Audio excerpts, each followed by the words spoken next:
Da sauraro assalamu alaikum, barkanmu da sake kasancewa a cikin wannan shiri. A cikin wannan shiri namu na muleka kudu da arewa wanda yake zuwa muku daga tashar RM Hausa TV a Abuja. A yau wannan shiri mun yi nasarar shigowa garin Lagos a inda muka samu nasarar shigowa wannan babban kasuwa na hada-hadan canji wato Alade Market Tantaleza. A inda muka samu nasarar tattaunawa da ɗaya daga cikin iyayen wannan kungiya na wannan kasuwa, amma masu kallo da sauraro za ku so su ji sunanka daga bakin ka, ranka da assalamu alaikum. Sunana Alhaji Lawal Ahmed Mai Gari, ɗaya daga cikin iyayen wannan kasuwa ta Alade Berudi Change. Mu ranka daɗe, masu kallo da sauraro za su so su ji ɗan takaitaccen tarihinka da kuma yadda ma ka son wannan hada-hada na harkan canji. Tarihi da ni mutumin birnin Kebbi ne, sannan dandi lokal gamma a garin Mallayaro. Sannan na taso daga nan na zo farko muna nan Agege Okekoto muke hada-hadan sana'an zinariya. Daga nan muka taso muka dawo kasuwan Alade muke canji. Yanzu kasuwar canji dai a takaice ina ganin zan kai shekara 25 ina canji. So game da canji dai na san duk wasu abubuwa da dama daga cikin canji. Na san yana tashi yana sauka, akwai daɗinta akwai zafinta, kuma wannan ina ganin duk kasuwanci bai rasa wannan ba. Za a samu daɗi a kasuwanci, za a samu ɗaci a kasuwanci, to wannan kasuwanci muna samu a ciki. So har muka zo yau a irin wannan yanayi da muke a yanzu kasuwanmu dama abin da ta gada kenan, ta faɗi ta sauko, amma so da yawa faɗuwanta ya danganta ne daga farashin gwamnati, saboda idan gwamnati ta hawar da kaya zai tashi a waje, idan gwamnati ta saukar da kaya zai sauka a waje. So yanzu farashin namu ya daina zama ba takamaiman farashi na dala yanzu. Dalili haka kuma duk wannan ya samu abin da musabbabinsa daga lasin ɗinmu na biro da canji da gwamnati ta riƙe. Yau da za ta sake muna lasin ɗinmu na biro da canji ana ba mu dala duk yadda yake, to insha Allah ina ganin dala za ta wadata kuma kowa zai amfane ta. A daidai wannan gaba Alhaji Lawal Ahmed Mai Gari, ka yi magana akan ba a saka muku lasis ba, wato daga gwamnan banki na Najeriya kenan. To wani kira za ku yi gwamnan banki na Najeriya akan wannan kalubale da kuke fuskanta ko masu harkar hada-hadan canji? To kiran da za mu yi ma gwamnati akan wannan bankin na Najeriya, muna son ya saurara ma shugabanninmu na lasin biredi canji, saboda mu ma muna da kwamitin da ake taba zama da shi gwamnan CBN da shi akan wayannan lasussukan. So an zauna so da yawa akan za a saka muna da lasin, za a saka muna da su, har yanzu dai shiru muke ji. To shi yasa muke roƙo gwamnati ta ji koken da mu ƙanana muke zuwa ga manyanmu, da zaman da manyanmu suke da gwamnati, su ji muna a saka muna wannan mara, ko da kaɗan-kaɗan ake ba mu ita, ke ga insha Allah a kwana a tashi dai za ta wadatu. Dama abin da zai sa ta tsauri rashinta, amma in ga ta insha Allah za ta wadatu. In ta wadatu kuma za ta sauka, kowa zai wadata. Bukatar muke. Me yasa dala take ba wa naira kashi a kasuwannin 'yan canji? Ai kamar yadda na gaya miki din ne, dalilin da yasa dala take bai wa naira kashin kenan a kasuwannin 'yan canji, saboda ba ita. Da akwai ta wadata, to baya da za a yi ta ba naira kashi, saboda naira ai ita ce 'yan kasar, dala kuma ba kuwa ce. To idan 'yan ƙasa suna da yawa, baya da za a yi baki su shiga lamarsu. Dalili kenan. Akwai kalubale da ake fuskanta a harkan hada-hadan canji na kawo wato kudin jabu fake money kenan, kudi mara kyau. Idan ina haka ta kasance, ya kuke magance al'amarin? Haka ne. Ke san da gwamnati tana ba mu bayro wanda muke testa, to yanzu ba wannan baron da muke testa. Sannan dukkan kudi ai yana da mercury, to wannan mercury din kai da ɗan canji ka wadaci canji, ka san canji kuma da wannan mercury din za ka yi amfani ka gane mai kyau da mara kyau, saboda shi mara kyau bai da mercury din. In ma an samu mercury din ba kamar irin na gwamnati ba ne, ba su zama ɗaya. Dalili kenan. Al'ummar mu musamman matasa daga yankunan arewa masu zuwa yankunan nan kudu neman yin sana'o'i. Idan mutum ya taso daga yankin arewa zai zo nan ya shiga harkar sana'ar canji, ta yaya zai fara? Idan ya taso daga arewa yake son ya shiga harkar sana'ar canji, to haka ne, zai tunkare mu nan a kasuwan nan da muke manyan kasuwa. Za ka zo da kanka ne ko kuma za ka zo da waninka, saboda muna da ƙungiyoyi ne za mu yi ma rijista a matsayinka na wane ne ya kawo ka, kana ƙarƙashin wane. So duk wani laihinka kai wane kai za mu nema da wannan bakon naka da ka kawo in yayi laifi. To haka muke tafiya da duk wani bako wanda ya shigo mana da canjin, zai zo da wanda zai tsagwar fara ɗinsa kenan ko kuma mu ce garanto, yawwa, ko mu ce garanto ɗinsa, to da shi za mu yi amfani. Ya yadda ka yadda, za a rubuta sunanka a fayil inda ake rubuta kowane ɗan canji.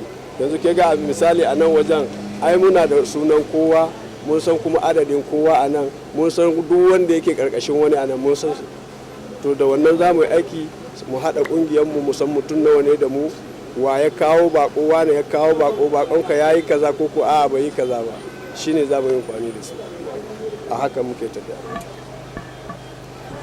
Wani irin gudunmuwa kuma kuke tallafawa al'umma na arewacin Najeriya mazauna wannan yanki, irin sakamakon lalura na shirin lafiya ko karyewar jari da dai matsaloli? Kuma sau da yawa akwai matasanmu, idan ni na yi ziyara gidajen yaron nan kudu, ana ɗaure su akan abin da ba su sani ba, a sakamakon abu biyu: rashin iya yarensu da rashin iya turanci. Saboda mutum sai a ce mashi abu ya dinga yes kuma abu laifin bane ba, saboda bai san me zai ce musu ba. Idan irin haka ta kasance, kuna zagawa irin gidajen yaran nan, kuna fidda yaran man matasa mazauna yankin arewa, ana taimaka musu, ko yaya kuke yin abu ya tabbata? Ana zagayawa, especially shi wannan sarkin namu, wanda shi mutumin mutane ne, kuma ina ji an ka cewa ne mutumin mutane ne a shugaba irin haka nan, ina ganin ai adili ne. Good. To shi yana sa mutane waɗanda suke zuwa suna ziyarar irin waɗannan abubuwa, sannan a jiyo ƙorafin wanda yake can ɗin, a ji menene ya kai ka can, me yasa kake a can, shin maganan kuɗi ne ko a'a kotu ce dai ta riƙe ka. Idan maganan kuɗi ne, to za a bi gurup ne haka, kowa ga abin da za a aza mai, wannan guru su kawo kaza, wannan guru su kawo kaza, a ɗauka a kai. Idan kotu ce ta aza tara ko kuma abin nan doka, to za a je kotu, a samu kotu na a zauna da ita, a san mafitan da za a yi, sai a bi wannan kotu na a je a bi wannan mafitan, a fitar da mutane, saboda ya sha yi kuma yana kan yi har yanzu, mun sani. Allah ya ƙara sarki lafiya, Allah ya ƙara mai ɗaukaka da nisan kwana a bisa irin wannan gagarumin gudunmuwa da yake ba wa al'ummar mu mazauna yankin kudu, musamman ma yaran mu matasa. Ranka ya daɗe, next question: akwai kalubale yaranmu da suke zuwa nan, maimakon su fuskanta abin da suka zoyi na neman arziki, su taimaka iyayensu da suka baro a gida, sai su koma ta'amula da miyagun kwayoyi. Wani irin kokari kuke na dakule wannan a kasuwan nan naku? Haka ne, muna iya kokarin mu, amma ke san ba za a taru duka a zama ɗaya ba. Wani daga tarbiyya ne, wani shi kuma ƙawaice ne, abuntaka ya sa shi ciki. To duk yawanci waɗanda abuntaka ne ya sa su ciki, insha Allah za mu yi kokari mu jayo su a jika ne, mu zaunar da su, an shara masallaci, sharan wurin nan dai, a bashi abinci ya sha, saboda da yawa yunwa suke sa su duk wasu abubuwan. To ina ganin kuma idan mutum bai da yunwa, in baka yi bacci ba dai za ka natsu. To shi yasa duk wanda yake abutaka ko kawaitaka ta sa shi, to za mu jawo shi a kusa ne, mu rike shi, ya dan shara, ya dan wanke a bashi abinci, ya je ya sayo abinci ya dawo, a hakan har ya natsu. Insha Allah haka muke da su. Wani irin gudunmuwa mai girma ciyaman Bahago yake baku a wannan kasuwa naku? Mai girma ciyaman Bahago yana ba mu gudunmuwa, saboda duk wani abin da ya taso, ina ji shi za a sa, yana hana yaran nan su rigima su faɗa, saboda wanda ya tara jama'a, ai dole sai ka bi su kana kiwata su. To yana ba mu wayannan gudunmuwan da dama. Idan aike ya tashi zuwa gidan gwamnati, kuma ke ga shine yake zuwa ai. Idan wasu suka zo nan ga kamar yanzu gashi kun zo nan, ai ciyaman kuka tambaya, ke ga shi ma ya turo ku. To ke ga da yana nan, ai da shi za ku yi wannan zancen ba da ni ba. To shi na ba mu wayannan gudunmuwoyin da dama, kuma yana a kai. Wani irin matsaloli kuke fuskanta na tashi daga nan zuwa wannan wuri a nan jihar Lagos? Ke san gwamnatin Lagos, duk wanda yake mazauni Lagos ne ya san irin yadda Lagos take tafiya. ba ko kasuwa ba, a gida ma kana gidanka, idan gidanka yana bakin titi, gwamnatin Lagos ta ga dama ta rusa rabi ta faɗaɗa hanya. Iyaka kila in kana da siyafo a baka kuɗi, in baka da siyafo dama ƙasa ta gwamnati ce. To dalili da yasa muke samun tashi nan mu koma nan mu tashi nan mu koma nan kenan, shi ya kawo duk wa'annan tashin. Kaga dalilin mu an rusa wannan kasuwan shi yasa muka dawo nan, amma ga ta nan ana ginawa, muna sa ran insha Allah aka gina ta za mu koma ciki. To yaya zamantakewan ku da al'umman wannan jihar na Lagos State wato Yarbawa? Ke san da yake mu yanzu mun zama mazauna nan Lagos, kusan yarbancin ma da 'ya'yanmu da mu da matanmu duka shine ake. To sai ba sa harshe da haƙori a saba a koma dai a shirya a zauna, dole haka muke da su. To ranka daɗe, menene bambancin hada-hadan sana'a na kudanci da arewacin Najeriya? Abinda a bambancin hada-hadan sana'a na kudanci da arewacin Najeriya, mu yanzu kamar wannan sana'ar tamu da yake ke ga wannan bakin ruwan da muke, wannan ruwan da yake nan shine bambancinmu da arewacin Najeriya kawai. Bayan shi ba mu da wani bambanci da arewacin Najeriya. Don in ka iya arewacin Najeriya ma nan sai dai ka shigo ka hita. Shine. To masu kallo da sauraro za mu tafi hutun rabin sa'a. Masu kallo da sauraro za ku iya sawo kallon mu a gidan talabijin namu na RMTV Abuja, kuma za ku same mu a YouTube channel din mu, Instagram, Facebook, TikTok da dai sauransu.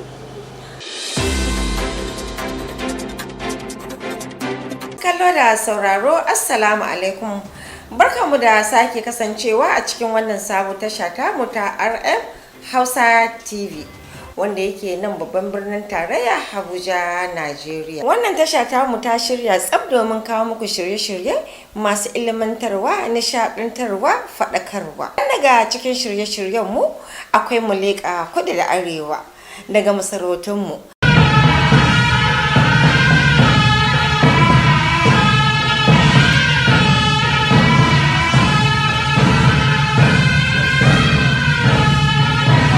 Siyasan zamani,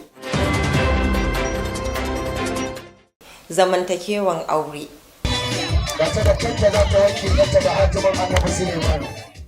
mata a siyasa, mu tattauna ran shagulgula, noma tushen arziki, matakin nasara, kasuwa gidan hada-hada, tukunya mai daɗi. Wannan shiri na tukunya mai daɗi zai dinga kawo muku girke-girke irin na zamani da na gargajiya masu ɗanɗano kala-kala. Farka mata, wanda zai dinga kawo muku shirye-shirye kala-kala akan sana'o'i na mata iri daban-daban. Labaran RM.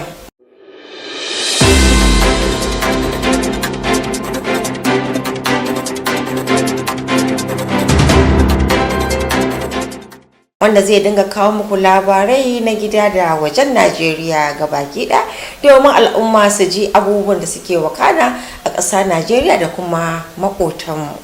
Sai filin nishaɗantarwa, inda za ku dinga samun labarai masu daɗi. Ɓangaren labaran tatsuniyoyi ne, harkar 'yan Kannywood wato masu harkar fim. Za ku dinga sauraron mawaƙanmu na gargajiya na da kuma na zamani yanzu, da waƙe-waƙe masu daɗi da gamsarwa daga wannan tasha tamu ta RM Hausa TV, wanda ke babban birnin tarayya Abuja, Najeriya. Samun waɗannan daɗaɗɗen shirye-shiryenmu, to ku dai ku kasance da wannan tasha tamu ta RM Hausa TV, wanda take kan YouTube channel ɗinmu. Mun gode, a sha kallo lafiya.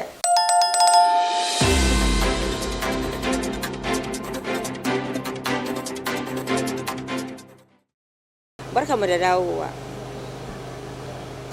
Ranka daɗe, adadin mutum nawa ne suke memba a wannan kasuwa naku mai albarka? To a iya sani na manya daga cikin wannan kasuwan za mu kai mutum 73. To amma na yi tafiya bayan dawowa na ban san 73.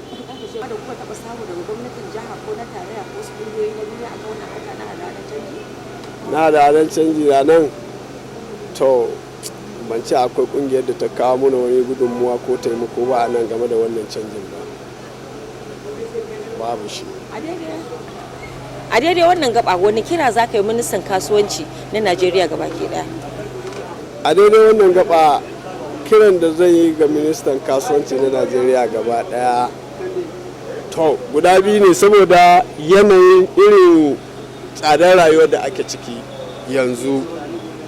To mu abinda muke so a yi mana dai kamar yadda na gaya muke a yi mana sassaucin dalar nan ta sauka, shi muke so ministan kasuwanci na Najeriya ya mana, saboda dalar nan yau ita ce ta kwashi duk wani kasuwanci da ake yi na ƙasa, duk dala ta kwashe su duka. Duk abin da ka taba yau sai a ce ma dala ta yi kaza, duk abin da ka taba yau a ce dala ta yi kaza. To ita dalar nan ce in Allah ya sa an saukan muna da ita, to insha Allah dukkan kasuwancin Najeriya su ma za a samu sahiha. Abin da nake kira. Wani kira za ka wa musamman yaran mu matasa masu karatun digiri, neman sade da sauran ilimi da kullum ana jiran gwamnati ta ɗauke su aiki, suna rena ƙananan sana'o'i? Kiran da zai ma yara masu digiri da masters su kama sana'ar hannu, su koyi sana'ar hannu, saboda haka muke ta magana koyaushe yara su koyi sana'ar hannu. Yanzu maganan da nake da ke, ni ina da nawa na kaina wanda yanzu ya kai shekara 4 da digiri ɗinsa, ya yi sabis ya gama, ya kai shekara 4, amma aiki ya gagara. A haka yanzu ya kama sana'ar kansa, bayan ya kama sana'a yana sana'a, amma yanzu kwastan sun kira shi, zai yiwu ba zai yiwu ba, yana can da maganan da ake yanzu kenan. To akwai su da dama wayanda suke sauran suna da kwalin amma babu sana'a hannu, to zai kawo matsala ga yara matasa. To ko kana da kwali ka iya sana'an hannu, ke ga so da yawa inda 'yan kudun nan suka tsere ma 'yan arewa mu kenan, ko suna da kwali, suna da kafinta, suna da walda, suna da ayyuka na hannu da dama, wasu teloli ne duk sun iya da kwalin. Kuma ranar da kwalin ya kira ka sai ka je ka yi aiki, ranar da ka hutu ka dawo sai ka yi aikin hannunka, kai dai ba za ka zauna haka ba. To inda suka tsere ma 'yan arewa mu kenan. 'Yan arewa mu ka yi karatu ka kawo kwalin, kila maka aje kwalin ka sheko ka zo lega kana okada da kwalinka, kana okada baka iya aikin hannu ba. To inda ake tsere mu kenan. A daidai wannan lokaci da ake turka-turka da gwamnatin tarayya na bujuro da haraji, ku mutanen da kuke zaune a wannan yankin ya kuke duba ga wannan maganar haraji da gwamnatin tarayya ta bujuro da shi? To wannan gwamnatin babu harajin ma ga al'umman ƙasa, ya aka kare bale ma da harajin hajiya, ba harajin ma ya aka kare bale ma da harajin. Ai tunda an ka tuturo da wannan harajin kowa bai ji daɗin wannan maganar ba, tunda ko ina manyan ma a majalisa ma muna gani ai tur suke da wannan magana. To bale mu ba harajin ma ya muka kwashe, bale an kawo muna haraji, kowa yau abin da ka sa a baka ya za abin da ya zama. To an ce an azama haraji kuma sai kai ina da rayuwa. To maganar ke. To daga ƙarshe wani fatan alkhairi za ka yi wa al'ummar Najeriya gabaki ɗaya, musamman al'ummar mu na arewa maso kudu da arewa maso yamma da suke kalubantar matsaloli na rashin kwanciyar hankali da kalubale na rayuwa? Fatan alkhairi da zai ma al'ummar Najeriya, Allah ya ba mu shugaba na gari, kuma mu da muke nan Allah ya shirya mu karan kanmu, saboda idan kun shiryu Allah zai ba ku shugaba irin ku, idan kun bata Allah zai ba ku shugaba irin ku. Sannan arewacin mu kuma da muke fama da wannan tashin hankali Allah ya kawo na karshen sa, saboda komai da yake nan daga Allah ne. To yau Allah ya ga dama ya kai karshen sa ya zalla bai daga cikin wannan, amma muna fatan Allah ya muna haka nan, ya kuma zaunar da al'ummar Najeriya lafiya. Wannan gidan TV naku kuma Allah ya sa ku ci gaba, Allah ya ba ku ci gaba. Na yi tafiya bayan dawowa na wani fatan alkhairi za ka yi mai girma sarki na wannan kasuwa da mai girma ciyaman da kuma al'umman wannan kasuwa wanda kuke jagorancin su, da al'umman kuma jihar Lagos gabaki wanda kuke hada-hadan kasuwanci da su? Abinda nake musu fata Allah ya kara sarki lafiya, Allah ya kara mai ɗaukaka, Allah ya kara mai daraja, Allah raya zuriyarsa, Allah ya ɗaya ba su. Shugabanmu na kasuwan nan da ciyaman kuma Allah ya ba su lafiya, ya zaunar da su lafiya, ya kore musu abin sa yau da kullum, daraja annabi da alkur'ani. Mu kuma da muke tare da su Allah ya samu musu biyayya, Allah ya zauna da mu lafiya, ku kuma Allah ya kai ku gaba ya sauke ku lafiya, daraja annabi da alkur'ani. Ai shine ai. To idan mutum yana son ya zo wannan kasuwa ta ku musamman, muna buƙatar ranka daɗe ka bada namban waya ga masu buƙatar zuwa za su zo su yi canji. a wannan kasuwa naku mai albarka. To number waya ta kenan to 0 Ahmed mai gari ga masu bukatar harkan canji ta in za su neme ku ta ina wani namba za su iya samun ku? Za su iya su kira ni 080 356 145 12 Alade Market, Allen Junction, Tantalizer. Idan kuna buƙatar canji ko kuma ku kawo kuɗi a canja muku za ku iya samun su a wannan namba possibly 35614512 to za ku same su cikin inganci da aminci kuma za ku iya kiran nambar su a duk inda kuke idan kuna buƙatar harkan canji na kuɗin ƙasashen waje ko wani iri ne. To let me speak Yoruba again. Àwọn ará Èkó tẹ́ ń bá fẹ́ ṣe change owó euro money ẹ ó pè wọ́n ní nọ́mbà yìí 08035614512 ẹni Ahmed mai gari ga masu bukatar harkar canji ta in za su neme ku ta ina wani namba za su iya samun? Za su iya su kira ni 080 356 145 12 Alade Market, Allen Junction, Tantalizer.